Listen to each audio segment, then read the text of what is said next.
시청자와 함께하는 시민데스크.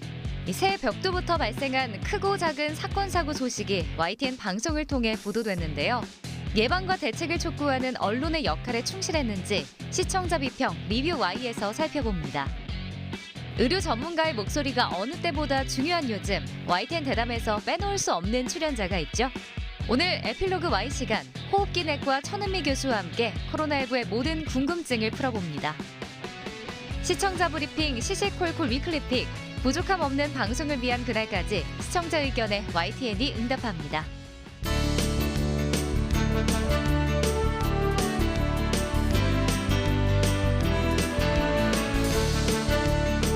시청자 여러분 안녕하십니까? 시민데스크 강진원입니다. 희망찬 새해를 맞았지만 코로나19와의 전쟁은 여전히 현재 진행형입니다. 치료제가 도입됐다는 소식도 들리고 확산세도 다소 완화된 모습이지만 아직 안심할 단계는 아닙니다. 특히 설 연휴를 앞둔 시점이라 긴장의 끈을 더더욱 놓아서는 안 될 것 같습니다. 철저한 방역수칙 준수를 다시 한번 당부드리면서 이번 주 시민데스크 시청자 비평 리뷰 Y로 시작하겠습니다.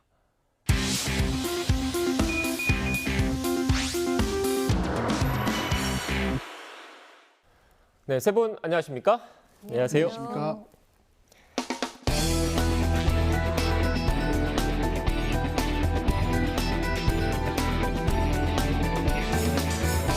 네, 오늘 리뷰 Y 시간 정영희 시청자 평가원님이 꼽아주신 주제부터 들어보겠습니다. 네, 중대재해처벌 등에 관한 법률, 약칭 중대재해처벌법이 1월 27일부터 시행이 된다고 합니다. 제정된 지 1년 만인데요. 산업 현장에서는 일어나는 사고가 줄어들 것이라는 기대가 있지만 기업은 기업대로 또한 노동자는 노동자대로 모호한 법 조항과 그리고 법률의 사각지대에 대해서 우려를 하고 있는 것이 현실입니다. 오늘 리뷰와이에서는 인명사고로 연결된 우리 사회의 여러 사건, 사고들을 YTN이 어떻게 보도하고 있는지를 집중 점검해 보도록 하겠습니다. 네, 평가원님 말씀 잘 들었습니다. 이렇게 연초부터 안타까운 사건, 사고들이 잇따르면서 관련해서 우려가 큽니다. 박사님, YTN 보도는 어땠습니까? 네, 얼마 전 평택 냉동창고 화재 사건으로 소방관 3명이 순직하셨습니다. 매우 안타까운 사건이었는데요. 건물 안에 노동자들이 추가로 있었다는 현장 작업자들의 이야기를 듣고 피해자 수색을 목적으로 소방관들이 현장에 진입했던 것으로 알려져서 더욱 안타까운 사건이었던 것 같습니다. 최근 들어 대형 건물 화재 사건으로 인한 인명피해가 늘고 있는데요. 작년 6월 경기도 이천 쿠팡물류센터 화재로 소방관 한 분이 순직했고요. 2020년도 한익스프레스 물류창고 건설 현장에서 화재가 발생해 노동자 38분이 숨졌습니다. 같은 해 용인 SLC 물류센터에서 발생한 화재로 5분이 사망하기도 했었죠. 잊을만 하면 이 창고형 건물 화재 사고가 반복되고 있습니다. 화재 예방에 따른 안전 의무를 제대로 이행하게 만들 관련 법규와 제도가 제대로 갖추어져 있는지, 관리 감독의 소홀로 이어지고 있는 원인이 무엇인지 좀 점검해보는 YTN의 기획 보도가 필요한 시기라고 생각합니다. 네, 평택 냉동창고 화재 사건과 관련해서는 1월 6일 날 속보로 전달된 내용, 평택 냉동창고 화재 현장에서 소방관 3명 연락 끊겨라는 기사 이후에 1월 10일까지 약 70건의 기사가 YTN에서 보도가 됐는데요. 그만큼 국민들이 이 사건에 대해서 안타까워하고 있고 또 그런 안타까운 마음을 YTN의 보도가 반영을 했다고 볼 수가 있습니다. 네, 참 많은 보도가 있었는데요. 그 사고 때마다 예방 대책을 발표하고 또 공사 현장의 안전 의식이 강조되고 있습니다. 그런데 좀처럼 근절되지 못하고 있고요. 핵심적인 원인을 조금 더 명확하게 짚어줄 YTN만의 좀 보도가 필요할 것 같다는 생각이 듭니다. 뉴스큐 평택 냉동창고 화재 소방관 3명 숨져 진화 어려운 이유는, 그리고 평택 냉동창고 시공사 압수수색 인명사고 빈번한 업체 등의 YTN 보도에서 확인했는데요. 공사업체의 안전규정 위반, 또 소방인력의 성급한 현장 진입 지휘 등의 문제를 짚어보려는 보도였습니다. 아무래도 일면적이지 않은 보도를 냈다라는 점은 좀 긍정적으로 보였습니다. 다만 조금 더 관련 보도를 내자면 해당 건물 시공사가 고용노동부가 발표한 중대재해 발생 사업장에 포함되어 있었다라는 그 리포트 내에서의 언급이 있었는데요. 이에 대한 좀 추가적인 설명이 없었다라는 점은 좀 아쉬웠습니다. 네, 맞습니다. 말씀하신 부분에 저도 동의를 하고요. 이천의 쿠팡 물류센터 화재 사건 때와 마찬가지로 이번에 있었던 그 평택 화재 사건은 똑같은 정말로 판박이처럼 똑같은 사고였습니다. 일반인의 인명 피해는 없었고 소방관들께서 순직하신 그런 일이었는데요. 소방노조는 이에 대해서 그 허망하게 목숨을 잃은 그런 동료를 애도하면서 순직 사고가 재발하지 않도록 대비책을 마련해 달라고 정부에 요구하기도 했습니다. YTN은 그에 관해서 1월 7일 소방노조 안에 사람 없었는데 동료들 왜 목숨 잃어야 했나라는 제목으로 간략하게 보도를 했습니다. 소방 그 노조의 주장 내용은 34초 동안의 그 앵커의 구두 발언으로 이렇게 뉴스화되었었는데요. 소방 노조의 발언에 의하면 현재 마련되어 있는 그런 재난 현장 표준 작전 절차, 네, 이것은 사고 발생 시에 소방관 개인에게 책임을 이렇게 지우는 용도로 기능을 하고 있다고 합니다. 또한 현장에 맞게 그 매뉴얼을 수정하고 그리고 현장을 모르는 지휘관이 양성될 수밖에 없는 그런 현재의 제도를 좀 개선해야 된다고 그렇게 강조를 하고 있거든요. 그래서 이번 평택 냉동창고 화재 사건을 보면 그 당시에 그 진입하셨던 그 소방관들께서는 복장을 완전히 다 갖추었고요. 그리고 공기호흡기도 물론 당연히 가지고 있었고요. 진압 장비까지도 완벽하게 그렇게 이렇게 착장을 한 그런 상태였다고 합니다. 그렇기 때문에 이것은 안전 불감증의 문제거나 아니면 개인의 소홀의 문제가 아닌 것이지요. 그래서 대응 체계의 문제는 없었는지 혹은 다른 구조적인 문제는 없었는지에 대한 궁금증이 있었습니다. 마침 YTN이 그에 대해서 이제 관련 보도가 나오는 듯해서 제가 YTN의 보도를 좀 유심히 살펴보고는 있었는데요. 소방노조의 의견을 이렇게 단순하게 전달하는 방식에서 그쳐서 아쉬움이 좀 있었습니다. 그 내용을 발굴을 하고 그리고 분석을 하고 평가를 해서 보도하는 것이 좀 더 좋은 그런 보도일 수도 있지만 사실은 좀 민감한 문제이기도 합니다. 그럼에도 불구하고 꼭 필요한 순간에 앞장서서 주의를 환기시키는 것이 또한 언론의 역할이 아닌가라고 생각을 합니다. 네, 그러니까 사건, 사고 발생 그 자체를 보도하는데 그치지 않고 철저한 원인 규명 그리고 재발 방지책 마련에 YTN 보도가 일조했으면 좋겠다 이런 지적이신 것 같은데 에디터님께서는 어떻게 생각하십니까? 네, 그 YTN 보도의 핵심을 보면 요즘에 이제 우리가 뭐 출연도 많이 하고 이제 기자도 뭐 리포트도 많이 하고 여러 뉴스가 이제 보도가 됐는데 냉동 창고나 이 물류 창고가 늘고 있고 그래서 창고를 지을 때 이 단열재가 필수라고 합니다. 그래서 스프링클러나 뭐 소방차 진입로 그리고 비상계단 이런 불이 났을 때 대응할 수 있는 시설을 필수적으로 설계합니다. 지금까지 화재가 난 곳은 대부분 이런 그 설계와는 거리가 먼 곳입니다. 이런 구조적인 그래서 20만이 기준이니까 연면적을 19만 얼마 이렇게 하는 데도 있다고 합니다. 그래서 이걸 조금 더 실효성 있게 하려면 법안도 고쳐야 되고 이 법을 또 10으로 하면 또 9만 얼마로 또 이렇게 해야 되지 않습니까? 그러니까 실제적으로 안전을 담보할 수 있는 장치를 좀 더 마련하는 것이 먼저가 돼야 되지 않나 이렇게 생각을 합니다. 네, 그러니까 관련 규제의 사각지대에도 좀 짚어봐야 된다 이런 말씀이셨는데 박사님 말씀 이어서 들어볼까요? 네, 또 얼마 전 고양시 일산 지역에서 땅 꺼짐 현상이 발생하지 않았습니까? 자칫 큰 사고로 이어질 수 있었기 때문에 이 또한 YTN의 지속적인 보도가 또 예방 보도가 필요했었다라는 생각이 듭니다. 지난 3일 땅 꺼짐, 고양 상가 정밀 검사, 모래 위라 집안 약해 보도를 보면은요, 이 건물 붕괴 위험을 사전에 알 수 있도록 진동 감지 센서와 CCTV를 설치했다라는 점을 알려주었습니다. 그리고 해당 보도에서 이 지역 자체가 집안이 위험한 곳이다라는 점을 지적해 주었고요. 기반공사의 중요성을 언급한 전문가의 목소리도 강조해 주었습니다. 기존 건물에서 좀 더 깊게 기반공사가 이루어지지 않는다면 위험하다라는 점을 좀 지적해 주었고 이러한 기준을 건축시공에서 관리 감독할 방안이 무엇인지 또 이번에 피해를 입은 상가 주민들의 경우 보상이 제대로 이어질 수 있을지 이 후속 보도가 좀 필요하지만 이 보도에서는 좀 그러한 상태 언급만 좀 나온 부분은 좀 아쉬웠었던 것 같습니다. 주변 인근 지역에서 그 유사한 사건이 발생했었다라는 점, 그리고 이에 대한 적극적인 원인 규명 및 진단이 필요하다라는 점을 앞으로도 계속해서 주목해주고 또 추가 피해가 일어나지 않도록 예방하는 보도가 좀 꾸준히 이어나갔으면 좋겠습니다. 네, 금방 박사님께서 말씀하신 내용을 가지고 잠깐 살펴보면은 1월 10일 날 YTN의 보도가 조금 유용한 것이 있었는데요. 안전사고 방지 대책 내놓은 한전, 실효성은이라는 주제로 이렇게 보도가 됐습니다. 대담 내용이었는데요.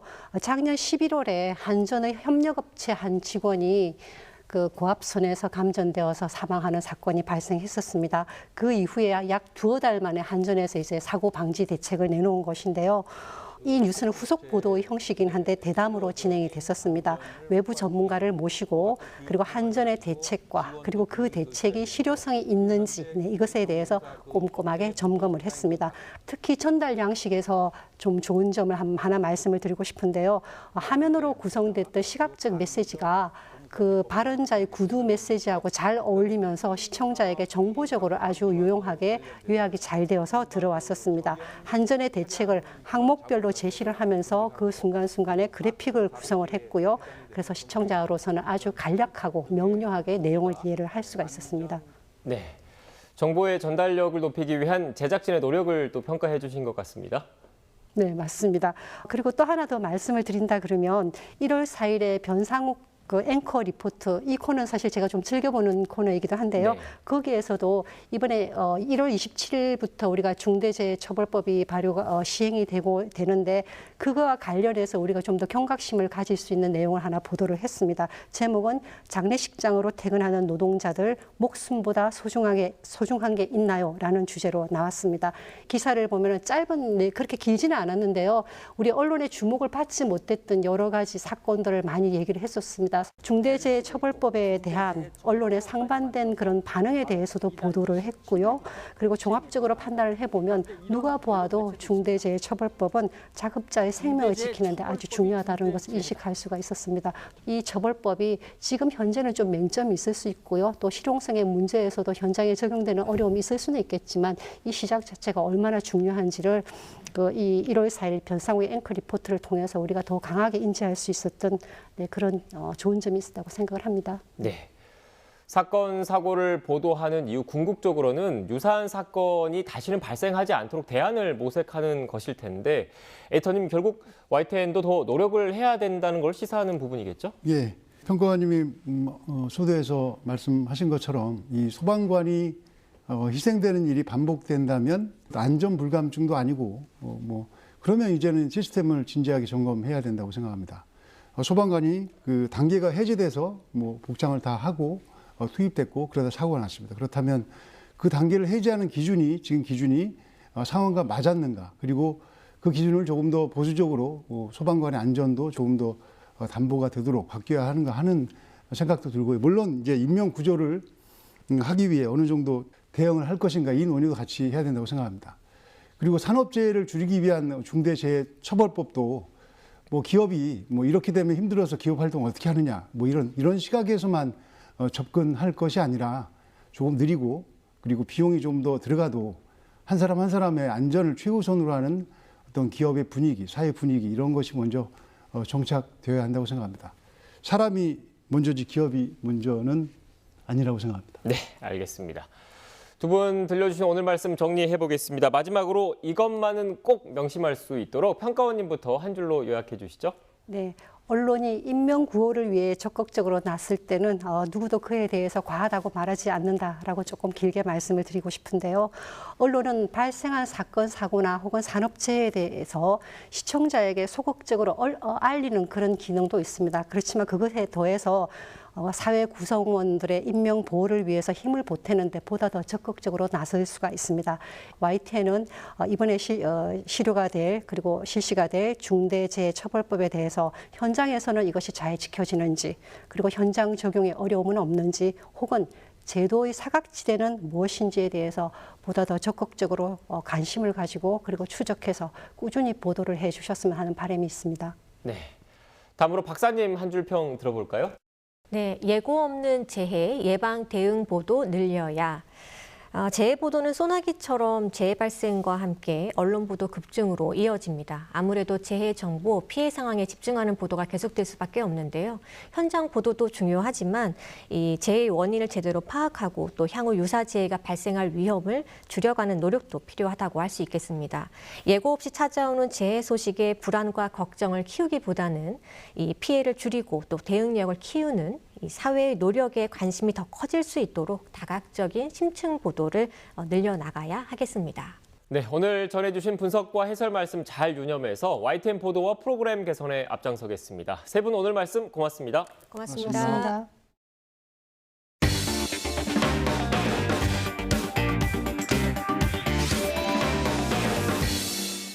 오늘 에필로그 Y에선 YTN 애청자라면 누구나 한 번에 알아볼 수 있는 반가운 얼굴을 만나보겠습니다. 백신 접종부터 방역 패스 논란까지 호흡기내과 천은미 교수와 함께 코로나19 대응에 관한 이모저모를 살펴보겠습니다. 지금 바로 만나보시죠. 알기 쉬운 설명으로 실생활에 꼭 필요한 코로나19 정보를 알려주고 있는 천은미 교수. 오늘 뉴스와는 또 다른 모습으로 시청자들의 궁금증을 풀어주기 위해 에필로그 Y를 찾아주셨습니다. 평소 주변에서도 코로나 관련 질문 수없이 받으시죠? 아는 분뿐 아니라 환자분들, 특히 택시를 타면 제가 제 목소리를 듣고서 갑자기 질문하시는 분들 계셔서 제가 그래도 상당히 많은 분들에게 좀 이렇게 도움을 줄 수 있는 그런 입장이 될 수도 있구나 생각하고 있습니다. 주변에 이렇게 계속 물어보잖아요. 힘들진 않으세요? 저는 힘들다는 생각은 하지 않습니다. 도리어 그런 분들이 저에게 이렇게 문의를 하실 때 제가 조금이라도 도움이 되는 점에 대해서 정말 감사하게 생각하고 있습니다. 오늘 에필로그 Y 시간 호흡기내과 천은미 교수와 함께합니다. 네, 교수님 어서 오세요. 안녕하십니까. 반갑습니다. 코로나19 하면 천은미 교수님이 가장 먼저 생각나는데 저도 오늘 교수님 나오신다고 해서 좀 여쭤볼 거 많이 생각을 했습니다. 하나하나 좀 답변을 해주세요. 네, 알겠습니다. 네, 먼저 코로나19 관련해서 최근 가장 이슈가 되고 있는 건 뭐라고 생각하시나요? 아마도 국민 입장에서는 확대되는 방역 패스와 부스터 접종이 아닐까 생각합니다. 지금 교수님이 언급하신 이 방역 패스가 최근 많은 관심이 아닐까 싶습니다. 근데 이렇게 몸에 이상이 있어서 백신 접종을 못하는 분들이 좀 계실 거 아니에요. 근데 이번 주부터 또 대형마트나 뭐 백화점의 출입을 사실상 금지하기도 했잖아요. 이런 분들은 그럼 어떻게 해야 되나요? 임산부라든지 또 과거에 어떤 백신 접종으로 부작용이 있던 분들, 1차 접종 후에 심각한 부작용이 있던 분들은 백신 접종을 할 수가 없습니다. 그래서 이런 분들 접종을 하지 못하고 개인적 선택을 해야 되는 이런 분들에 대해서는 정부가 좀 폭넓게 예외 인정을 해 주시는 것이 필요하고 특히 마트나 백화점 같은 경우는 기본 생활권을 우리가 가져야만 되는 공간이고 또 학원 같은 경우는 학생들이 공부를 하는 기본권을 갖는 공간이거든요. 이 공간들은 마스크를 쓰는 공간이에요. 네. 그렇기 때문에 감염의 위험이 높다고는 과학적 증거가 없다고 저는 개인적으로 생각하고 방역 패스는 과학적으로 정말 어떤 감염 위험이 높거나 마스크를 쓰지 못하는 공간에 한해서 저는 하는 것이 필요하다고 생각합니다. 네, 지금 뭐 방역 패스 이야기가 나와서 이 얘기를 좀 안 해볼 수가 없는데 사실 요새 교수님도 조금 화제가 되셨었잖아요. 뭐 어떠셨어요 최근에? 사실 저는 백신을 맞으라는 입장보다는 최신 연구에 나온 백신의 효과를 말씀을 드리고 하지만 항상 백신의 부작용에 대해서 제가 부작용을 겪은 사람이기 때문에 말씀을 드렸고 또한 백신 부작용뿐 아니라 백신 패스에 대해서는 개인적으로 학습권 침해라든지 이런 면에 대해서는 항상 반대 입장을 갖고 있어서 정부에 대해서도 비판적인 입장에는 항상 저는 비판을 해왔던 입장이었고 그런데 비해서 이번에 이렇게 문제가 됐던 것은 국민들이 그만큼 백신 패스를 위해서 강제 접종에 대한 어떠한 불안감과 우울감, 분노가 저에게 일부 투사를 한 거라고 저는 생각을 했습니다. 네, 그런 면에서 이번 논란이 조금은 어떤 정부에게 백신 패스에 대한 부당함과 백신 패스의 예외 조항에 대한 일종의 각성이 됐으면 하는 마음을 갖고 있습니다. 근데 뭐 억울한 부분도 있으시고 사실 악성 댓글이 좀 많았잖아요. 마음고생도 있으셨죠? 안 보려고 했지만 네. 좀 보게 됐습니다. 볼 수밖에 또 없잖아요. 네, 많은 분들이 보지 말라고 하셨고 뭐 격려 메시지도 있지만 그분들은 아마도 제가 인터뷰하는 이런 여러 가지 내용들을 잘 모르시거나 그러니까 화면에 나오는 그런 면만 좀 보시지 않았나. 그래서 앞으로는 제가 인터뷰하는 내용이 있으면 잘 봐주시면 네, 이러한 오해는 저는 불식될 것으로 확실하고 있습니다. 저는 시청자분들에게 어떤 코로나에 대한 백신에 대한 정확한 정보를 드리고 또 정부에 비판할 것은 비판하고 이런 입장임을 다시 한번 말씀드립니다. 지금도 뭐 4차 접종이 필요하다. 결국 N차 접종이 필요하다는 얘기까지 나오고 있거든요. 그래서 저희가 뭐 아기 때 맞는 백신이라든지 아니면 독감 같은 경우는 뭐 평생 한 번 맞는다든지 뭐 1년에 한 번씩 맞잖아요. 근데 코로나19 백신은 지금 몇 달에 한 번씩 맞는 거잖아요. 이렇게 계속 자주 맞아야 되는 건가요? 독감 백신과 코로나19 백신은 같은 RNA 바이러스입니다. 그래서 독감은 우리가 유행 시기가 있기 때문에 겨울이 들어서는 선입에 주사를 맞고 그다음에 내년 봄까지 한 네. 6개월 정도 유지가 되죠. 그런데 코로나19는 1년 내내 지금 유행을 하다 보니까 지금 부스터까지 맞게 되는 그런 문제가 발생하고 있습니다. 그럼 1년 내내 유행을 하면 내년에도 내후년에도 이렇게 몇 달에 한 번씩 계속 맞아야 되는 거 아닌가요? 우리가 부스터를 맞는 이유는 이 중화항체가 올라가게 만드는 거예요. 중화항체가 올라가게 만든다는 건 뭐 면역력이 생기게 만드는 그렇죠. 건가요? 우리가 이제 두 가지 면역이 있어요. 그러니까 중화항체는 바로 바이러스를 막아주는 1차 방어벽이고요. 그다음에 중화항체는 시간이 지나면서 떨어집니다. 이스라엘 사례를 보면 3개월 정도가 지나면 중화항체가 확실히 떨어져서 다시 확산이 되거든요. 네. 그렇다면 모든 분이 3개월마다 접종을 할 수는 없어요. 접종을 1회만 하더라도 우리 몸에는 기억하는 그런 면역 세포가 있어요. 그 세포가 시간이 좀 걸리지만 활성화가 되면서 2차 방어막에서 중증으로 가는 것을 막아주는 그런 효과를 갖고 있거든요. 그렇다면 고위험군에 대해서는 필요하면 부스터를 맞겠지만 그렇지 않은 경우는 1차 접종이나 2차 접종만 가지고도 우리가 개인 방역을 잘 신경 쓰면서 할 수 있다는 거죠. 역시 또 이번 달에 가장 큰 이슈는 바로 먹는 치료제가 아닐까 싶어요. 의료진들 사이에서 이 먹는 치료제에 대해서 어떻게 생각하고 계신가요? 좀 기대감을 갖고 계신가요? 저는 개인적으로 기대감을 갖고 있습니다. 우리가 신종플루 때 물론 백신이 큰 역할을 했지만 신종플루가 일반 독감으로 토착화된 것은 타미플루란 네. 경구치료제였어요. 이 경구치료제는 특징이 백신이나 항체치료제는 이 코로나19의 스파이크 단백질에 맞춰서 만든 거기 때문에 스파이크 단백질의 변이가 생기면 효과가 떨어질 수밖에 없습니다. 그렇지만 경구치료제는 이미 바이러스가 인체 내에 들어와서 바이러스 복제 과정에서 복제를 못하게 하기 때문에 변이에 관계가 없어요. 치료제는 그럼 변이가 생겨도 먹으면 효과가 다 있는 건가요? 그렇습니다. 거의 동일한 효과를 나타낼 수 있다는 장점이 있고 증상 발현 5일 정도 이내에 복용을 했을 때 팍슬로비드 같은 경우는 88%의 효과를 가져오고 10명 중에 1명만 입원을 한다는 굉장히 좋은 효과가 있기 때문에 이 정도면 의료체계가 지금처럼 코로나19로 대비를 하는 것이 아니라 일상의 진료를 보면서 집에서 약을 타서 복용하는 이런 식으로 갈 수가 있을 것 같습니다. 자, 이번에는 뉴스 대담에서 좀 하지 못했던 이야기를 해볼까 하는데요. YTN의 코로나 소식을 이제 저희는 의료 전문가들이 나와서 교수님처럼 이렇게 전해드리고 있습니다. 의료 전문가로서 보시기에 YTN의 이 코로나19 관련 보도는 좀 어떤가요? 잘 하고 있는 건지 궁금해요. YTN에서 코로나 대담을 하면서 제가 느낀 점은 상당히 객관적으로 방송을 하고 있고 또 국민들에게 정보를 주기 위해서 또 대담자에게 충분한 어떤 설명의 기회를 주고 있다. 그렇기 때문에 최신의 어떤 코로나19에 대한 정보를 국민들의 시청자분들에게 전달하는 면에서는 저는 굉장히 좋은 방송이라고 생각을 하고 있습니다. 다행이네요. 교수님께서 이제 원래 현업이 또 환자들을 돌보는 직업이시잖아요. 실제 환자분들도 교수님 방송 많이 보실 것 같아요. 어떠세요? 네, 제 환자분들은 오실 때마다 방송 잘 보고 있다 말씀 많이 해주시고 또 메일로도 많이 보내주세요. 지방에서까지 오시는 분도 계셔서 너무 죄송하고요. 그럼 네. 이번에도 이렇게 조금 제가 어려운 논란의 대상이 됐을 때 격려 메시지로 메일 보내주신 분, 카톡 보내주신 분 너무 지금 이 자리를 빌어서 감사드린다고 말씀드리고 싶습니다.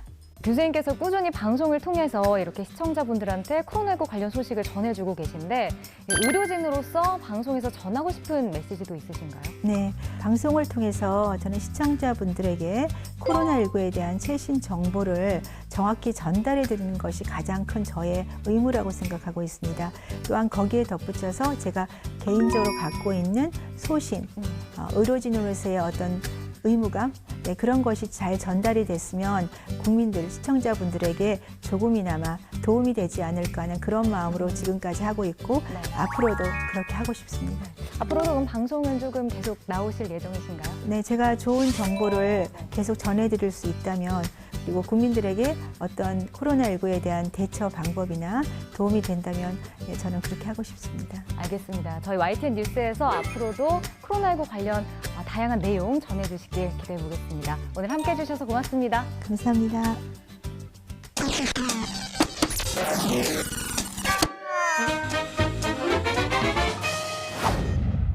가장 빠른 옴부즈맨 프로그램 그 기록을 모아보는 시간입니다. 시청자 브리핑 시시콜콜 위클리픽. 이번 주 시청자 의견 함께 보시죠. YTN 홈페이지 시청자 게시판에 올라온 글 하나를 보겠습니다. 나이트 포커스에 나온 대선 후보 지지도 그래프가 잘못됐습니다. 윤석열 후보의 지지도가 26%인데 그림에서는 36% 정도로 보이게 표시되어 있다는 내용입니다. 비슷한 내용의 시청자 전화 의견도 있었습니다. 그 대선 지지도 그래프에서 이재명이 39%고 그다음에 윤석열이 26%로 이렇게 전체 지지도가 나오는데 막대 그래프는 옆에 이렇게 선을 꺼놨는데 윤석열이 26%의 막대 그래프가 나와야 되는데 36%로 이렇게 39%인 이재명과 거의 똑같게 막대 그래프를 그려놨어요. 그래서 거의 두 개가 비슷하게 나오고 안철수가 나온 거 제대로 찍혔고요. 제대로 수정을 해놓고 방송을 했으면 합니다. 숫자를 넣으면 자동으로 막대나 원 그래프가 표시되는 그래픽 자동 프로그램을 사용하다가 생긴 일입니다. 뉴스팀에서는 막대 크기가 잘못되었다는 것을 인지하고 관련 동영상을 인터넷에서 바로 삭제 조치했습니다. 같은 일이 반복되지 않도록 시스템을 다시 점검하겠습니다. YTN 모니터단의 모니터 보고서에서 우리말 어법에 관한 내용 두 가지를 보겠습니다. 내용 자막에 대한 지적인데 학원 때문에 백신을 맞춘 부모들이 많았거든요 하는 부분입니다. 백신이나 주사는 맞추다가 아니라 마치다라고 적어야 한다는 것입니다. 사전에 보면 마치다는 침, 주사 따위로 치료를 받게 하다, 맞다의 사동사 이렇게 나와 있습니다. 반면 맞추다는 서로 어긋남 없이 조화를 이루다, 서로 떨어져 있는 부분을 제자리에 맞게 대어 붙이다라는 뜻입니다. 따라서 백신을 맞추다가 아니라 백신을 마치다가 바른 표현입니다. 이번엔 띄어쓰기입니다. 두 기사가 나란히 보도됐는데 같은 단어를 다르게 쓴다는 지적입니다. 앞서 680조 원 투자 필요라고 조와 원을 붙였었는데 뒤에서는 3조 원 투자한 이렇게 조와 원을 띄었었습니다. 돈을 표기하는 단위 원은 띄어쓰는 것이 맞습니다. 방송을 하다 보면 속보를 전해야 하는 상황에서 글자 수가 많을 때 불가피하게 띄어서 써야 할 것을 붙여서 쓰는 경우도 있습니다. 하지만 시간도 있고 자막을 넣을 공간도 충분할 경우 사소하게 보이는 작은 것도 바르게 표기하는 것이 신뢰를 쌓아가는 일이라고 생각합니다. 20대 대통령 선거가 2달도 채 남지 않았습니다. 유권자들의 마음을 사로잡기 위한 각 후보들의 공약이 쏟아지면서 관련 보도도 잇따르고 있습니다.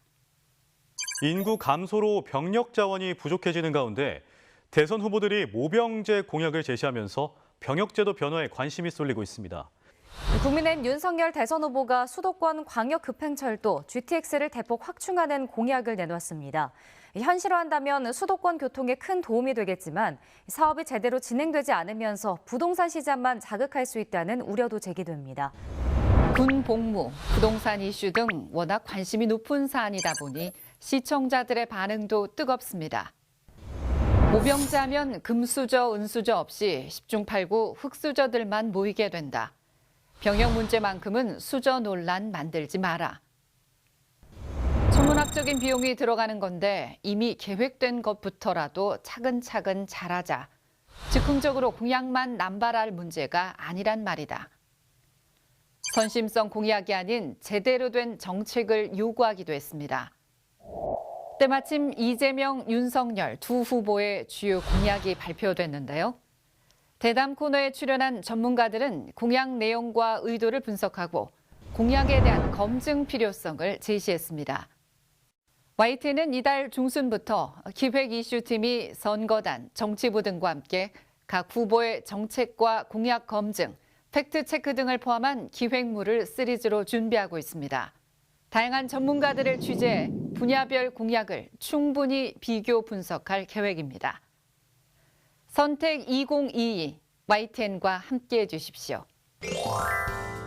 저는 백신 미접종자인데요.